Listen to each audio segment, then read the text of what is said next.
Hello दोस्तों, इस video सत्र में आपका स्वागत है।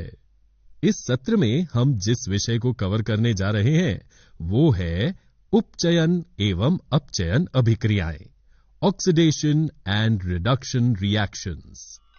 दोस्तों, जैसा कि आप जानते हैं कि अभिक्रियाओं के कई प्रकार हैं।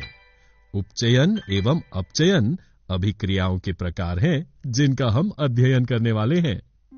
हम उन अभिक्रियाओं के बारे में भी अध्ययन करेंगे जिनमें उपचयन एवं अपचयन एक साथ होते हैं।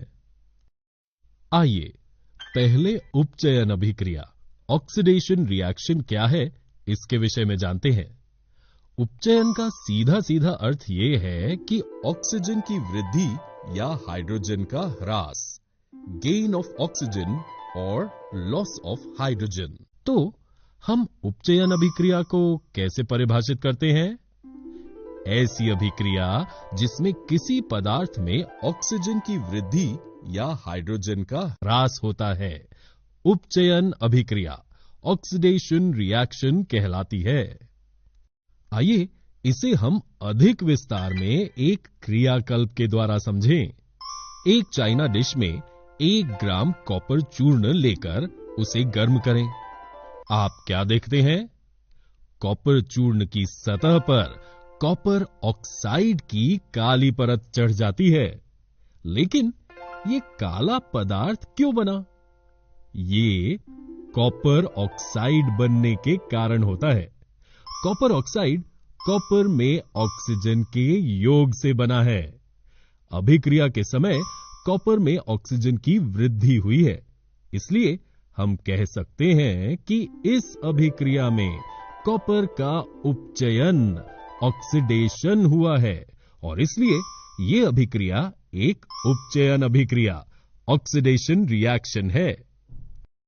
अब हम इस गर्म पदार्थ कॉपर ऑक्साइड CuO के ऊपर हाइड्रोजन गैस प्रवाहित करेंगे। आप क्या देखते हैं? आप पाएंगे कि काले रंग की सतह भूरे रंग की हो गई है। ऐसा इसलिए होता है क्योंकि इस स्थिति में विपरीत अभिक्रिया संपन्न होती है तथा कॉपर प्राप्त होता है। यहां कॉपर ऑक्साइड में से ऑक्सीजन का ह्रास हुआ है, या दूसरे शब्दों में कॉपर ऑक्साइड का अपचयन, रिडक्शन हुआ है।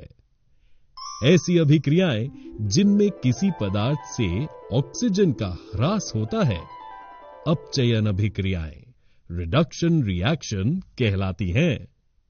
यदि हम इस अभिक्रिया को गौर से देखें तो पाएंगे कि इस अभिक्रिया में कॉपर ऑक्साइड से ऑक्सीजन का ह्रास हो रहा है, इसलिए ये अपचयित हुआ है, और हाइड्रोजन में ऑक्सीजन की वृद्धि हो रही है, इसलिए ये उपचयित हुआ है। ऐसी किसी भी अभिक्रिया जिसमें एक अभिकारक उपचयित तथा दूसरा अभिकारक अपचयित होता है, उपचयन अपचयन, ऑक्सीडेशन रिडक्शन अथवा रीडॉक्स अभिक्रियाएं, रीडॉक्स रिएक्शन कहलाती हैं।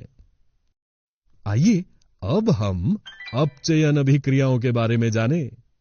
जब भी किसी अभिक्रिया में किसी पदार्थ में हाइड्रोजन की वृद्धि या ऑक्सीजन का ह्रास होता है, ऐसी अभिक्रियाएं अपचयन अभिक्रियाएं, रिडक्शन रिएक्शन कहलाती हैं। आइए अब अपचयन और उपचयन को हम 2 उदाहरणों के द्वारा और विस्तार से समझें। इस पहली अभिक्रिया में सोडियम में हाइड्रोजन की वृद्धि हुई है, इसलिए ये अपचयन का उदाहरण है। दूसरे उदाहरण में कॉपर ऑक्साइड में ऑक्सीजन का ह्रास हुआ है, अर्थात अपचयन, तथा हाइड्रोजन में ऑक्सीजन की वृद्धि हुई है, अर्थात उपचयन हो रहा है। आइए ऐसी अभिक्रियाओं के बारे में जानें जिनमें उपचयन और अपचयन दोनों देखने को मिलते हैं। क्योंकि जैसा हमने उदाहरण 2 में देखा, कॉपर ऑक्साइड से ऑक्सीजन का ह्रास अर्थात अपचयन और हाइड्रोजन में ऑक्सीजन की वृद्धि अर्थात उपचयन हो रहा है। इस तरह एक ही अभिक्रिया में उपचयन और अपचयन हो रहे हैं। तो दोस्तों, उपचयन अपचयन अभिक्रिया या रेडॉक्स अभिक्रिया का क्या मतलब है? एक रासायनिक अभिक्रिया जिसमें उपचयन और अपचयन एक साथ होते हैं उसे रेडॉक्स अभिक्रिया, रेडॉक्स रिएक्शन कहा जाता है। तो दोस्तों, इस वीडियो में हमने उपचयन ऑक्सीडेशन, अपचयन रिडक्शन तथा रेडॉक्स अभिक्रियाओं, रेडॉक्स रिएक्शंस का अध्ययन किया। दोस्तों, है ना ये रोचक अभिक्रियाएं? कुछ अन्य उदाहरण भी देखते हैं। पहले उदाहरण 1 में जिंक ऑक्साइड से ऑक्सीजन का अपचयन और कार्बन में ऑक्सीजन का उपचयन हो रहा है, इसलिए ये रेडॉक्स अभिक्रिया है। दूसरे उदाहरण में MnO2 से ऑक्सीजन का अपचयन तथा HCl में HCl का उपचयन हो रहा है, इसलिए ये भी रेडॉक्स अभिक्रिया है। तीसरे उदाहरण में मैग्नीशियम रिबन का चमकदार ज्वाला के साथ ऑक्सीजन में दहन होने पर श्वेत पदार्थ मैग्नीशियम ऑक्साइड का निर्माण हो रहा है। इस अभिक्रिया में मैग्नीशियम का उपचयन हो रहा है या अपचयन?